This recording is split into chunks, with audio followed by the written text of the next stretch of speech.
Hey guys, it is Ryan. I'm not sure if you know this about me, but I'm a bit of a fun fanatic when I can. I like to work, but I like fun too. It's a thing. And now the truth is out there. I can tell you about my favorite place to have fun. Chumba Casino. They have hundreds of social casino style games to choose from with new games released each week. You can play for free anytime, anywhere. And each day brings a new chance to collect daily bonuses. So join me in the fun. Sign up now at ChumbaCasino.com. No purchase necessary. VGW. Void where prohibited by law. See terms and conditions. 18 plus.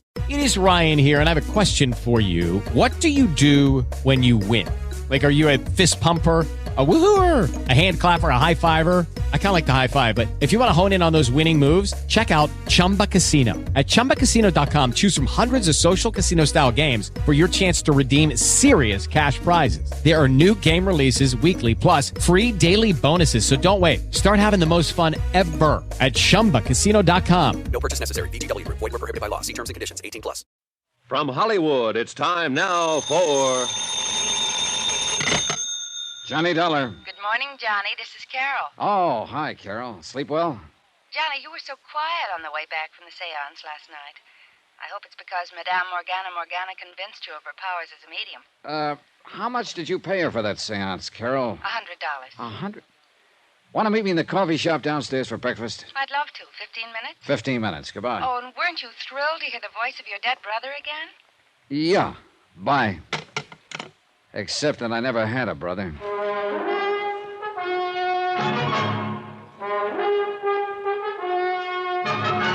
Tonight and every weekday night, Bob Bailey in the transcribed adventures of the man with the action-packed expense account, America's fabulous freelance insurance investigator. Yours truly, Johnny Dollar.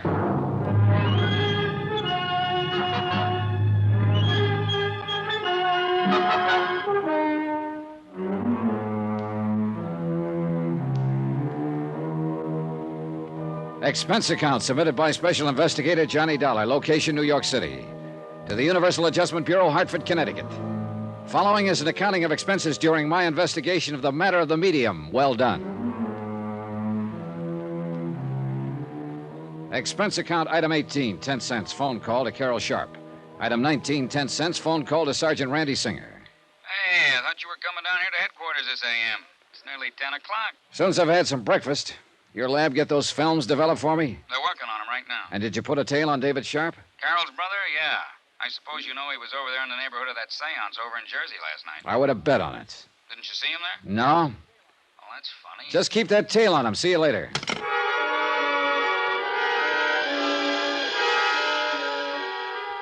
Item 20, 1070, long-distance call to the city editor of the Mock-Chunk, Pennsylvania Herald Express.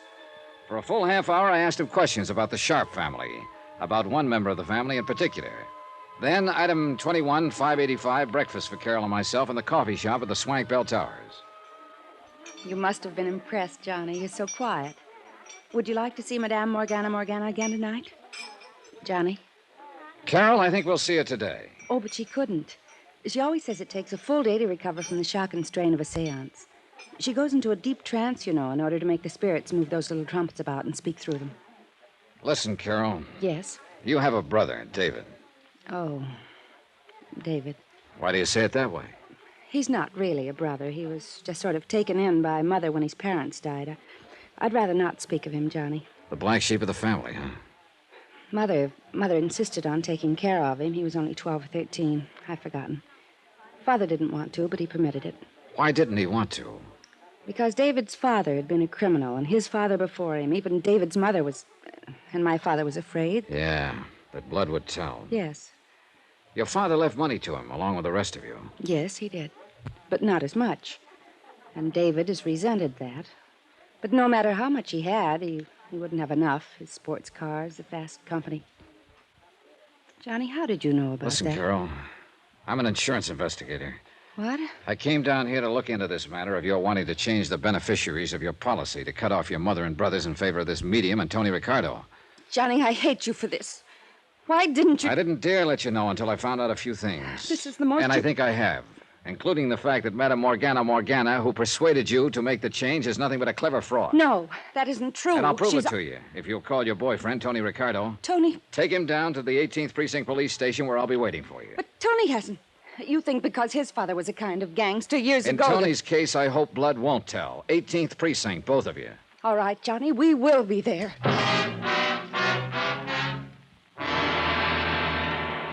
Hey, Johnny. The picture took last night. Oh, thanks, Randy. Hey, why'd you ever get the idea of using infrared light and infrared film? Anything else, anything that let them know I was taking pictures would have busted up the seance. Hey, look at this one. Yeah, I'd like to publish those. Scare a lot of those phony psychics out of business and out of town. Oh, here's the one that I'd like... Mr. Dollar, we're here. Hi, Dollar. Oh, hello, Tony. Miss Sharp, Mr. Ricardo, this is Sergeant Singer. How do you do? Hi. And now, will you please show us this proof you were talking about? Yes, Dollar. How did you make out, huh? Made out very well, Tony, thanks to a miniature flash camera I had tucked into my pocket last night. I guess you wondered, too, how Madame Morgana worked her racket. He did not. Tony knows as well as I do that she's completely honest. Like any normal person, he may have questioned the almost miraculous powers of this woman in the beginning, but no trumped-up tricks that you... Where did you get this picture? And look at this one. She's moving that trumpet herself with the long, kind of extended handles. Extension grip, they call it. She probably hid it in the front of her dress. Oh, no. But these pictures in that dark room, Infrared photography. Maybe she did use one trick, but the voices came from trumpets floating about in the air above our heads. Then look at this one. Taken when your father was supposed to be speaking to you. Oh, no. That little trumpet has a long tube on it. Yep. Extending into that curtained doorway at the end of the room where somebody could whisper through it. Oh, this is terrible. And the hundreds, the thousands of dollars I gave her, believing in her. Yep. I'm afraid you were really took. Here. Here's where my dead brother, Richard, spoke to me. the hanging trumpet is over your head. Yep. But how could she know? I didn't tell her. Oh, yes, you mentioned your brother. A completely non-existent brother, Carol. Oh. Made up. Like the dream of you I told you about. And I believed you, too. But how could she find out all those things about me? Miss Sharp, a couple of nights ago, I took Mr. Dollar to a medium that was a bum compared to this one. She told him all about himself. Have you forgotten what I found out about you and your brothers just in the last 24 hours? Oh, I don't know what to say. Don't try. We've still got to pin this whole thing down. I'm sure this Madame Morgana wasn't working alone. But who could be... How about it, Tony? No. No, not Tony. Just because his father was... Oh, no, please. Oh, thanks, darling. I got a report here, Johnny. Apparently he's moved again. And you guessed right. Yeah. Then we better get going. Can we use a prowl car? No, but we can get an escort as far as the city line. Then come on, all of you. The cabbie, with his accelerator on the floor, had a ball trailing our escort across town. And we had to hold him down when we finally reached the Jersey side. Randy Singer obviously had no authority over there, but as it turned out, I'm glad he came. When we pulled up to the home of Madame Morgana, I couldn't help noticing a Studebaker Golden Hawk sticking out from behind the house with a Pennsylvania license. I wasn't the only one to notice it. Johnny, that looks like David's car. I think it is. Come on. Johnny, I'm out of my jurisdiction. Oh, yeah, maybe you better wait. Yeah. Oh, Johnny, I knew David was bad, but... Oh, I still can't believe it. I know how you feel, Carol, and I'm sorry. Mr. Dollar. Wait a minute. Johnny, if you do a thing like this... I'm ready for anything, Carol. Look, Mr. Dollar, why don't just you and I go in? If anything happened to Carol, I'd never... Oh, Carol, dear. And Mr. Ricardo and Mr. Dollar. Hello, Madame Morgana. Do you mind if we come in? Why, no. But not for another meeting, of course. The strain of last night's convocation is still with me, I'm afraid. Yeah, maybe you ought to up the price for your next seance. But there ain't going to be no more. Mr. Dollar, I don't understand. Come on, Carol, Tony. We're going to look over that seance room in broad daylight. No, you can't. I won't let you destroy the sanctity of that room. Oh, yes, you will. I'll lay it on the line to you, madam, whatever your name really is. This monkey business of yours has gone far enough. So this is the room. What terrible things you're saying. You take a thing like spiritualism that a lot of honest people believe in and make a dirty racket out of it. Carol, this man is mad. Make him leave this sacred place at once. Carol, what right have you to make such horrible implications? Implications? Those were accusations. Would you like to see how those spirits of yours move trumpets around in the dark? They couldn't be seen. And how those spirit voices suddenly appear out of thin air? Look at these pictures. How did you get these? I cannot tell a lie. I did it with my little camera. Well? All right. All right, you've exposed me. But there was nothing malicious about it. If you knew the solace, the comfort of mind and spirit these things have brought to the people who come to me. At $100 a crack, sometimes more. Why not? Carol has money. So have the others who come to me. Did you plan to make them all turn their insurance policies over to you? And then contrive to have them suddenly and unexpectedly join their immortal ancestors in the great beyond? No, that wasn't my idea. Oh, I knew something like this might happen. It has happened. Now, where is he? No, I don't know what you're talking about. Your assistant, or colleague in crime would be a better word, who stood inside the curtained door of the seance room and made with the phony voices of the dead, who gave you all the information on Carol, who's probably done a nice little research job on me since my visit last night. Yes, Mr. Dollar. David. I know all about your activity as an insurance investigator and why you're here. But it's not going to do you any good. Oh, put that thing down and give yourself up, David. So you're the one who arranged for me to be a beneficiary of Carol's policy, huh? Stand back. So that suspicion would fall on me when something happened to her? Of course. And give us a chance to clear out. But now it's too late. And now that you've found us out. Well? David, no. The light somebody turned on. Look out, Della! Look out!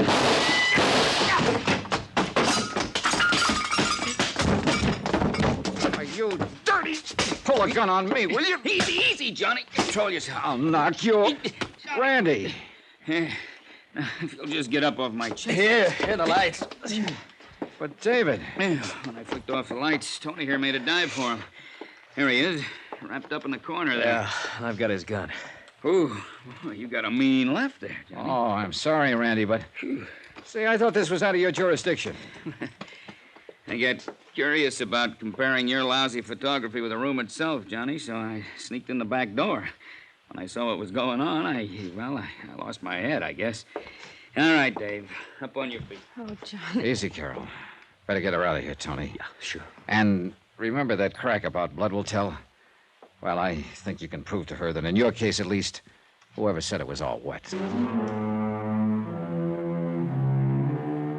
Well, what happens to David Sharp and Madame Morgana will be up to the courts.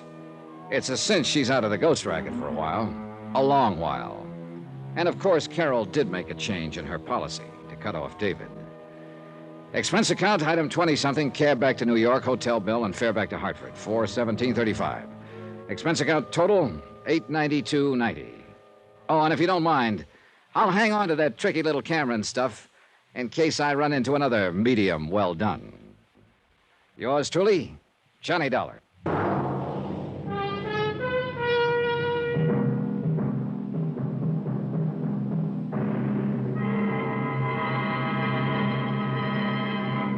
Now, here's our star to tell you about next week's intriguing story. Next week, the tears of night matter. A fabulous necklace and a fabulous girl. Join us, won't you? Yours truly, Johnny Dollar.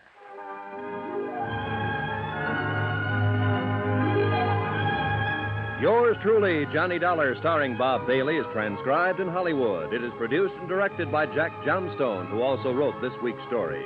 Heard in our cast were Virginia Gregg, Lawrence Dobkin, Lorene Tuttle, Harry Bartell, Eleanor Audley, Joseph Kearns, Herb Vigran, Junius Matthews, Tony Barrett, and Sam Edwards. Musical supervision by Amerigo Marino. Be sure to join us on Monday night, same time and station, for another exciting story of yours truly, Johnny Dollar. Roy Rowan speaking.